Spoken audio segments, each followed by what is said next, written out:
હવે સુરેન્દ્રનગરની કરીશું, જ્યાં ગેસ ગળતરમાં શ્રમિકોના મોત થયા હતા, ત્યારે હવે તેની પર એફઆઈઆર થઈ છે। વાડી માલિક સહિત 3 વિરુદ્ધ સાયલા પોલીસે ફરિયાદ નોંધી।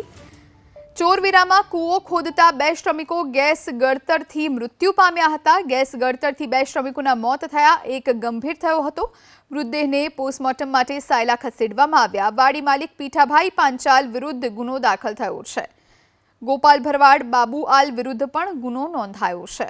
તો સુરેન્દ્રનગરમાં ગેસ ગળતરથી શ્રમિકોના મોત પર અંતે ફરિયાદ દાખલ થઈ છે, એફઆઈઆર થઈ છે। વાડી માલિક સહિત 3 વિરુદ્ધ સાયલા પોલીસે ફરિયાદ નોંધી છે। ચોરવીરામાં કૂવો ખોદતા 2 શ્રમિકો ગેસ ગળતરથી મૃત્યુ પામ્યા હતા। મૃતદેહને પોસ્ટમોર્ટમ માટે સાયલા ખસેડવામાં આવ્યા। એકની હાલત હજુ પણ ગંભીર મનાઈ રહી છે। ગોપાલ ભરવાડ, બાબુ આલ વિરુદ્ધ પણ ગુનો દાખલ થયો છે। વાડી માલિક પીઠાભાઈ પાંચાલ વિરુદ્ધ પણ ગુનો દાખલ થયો।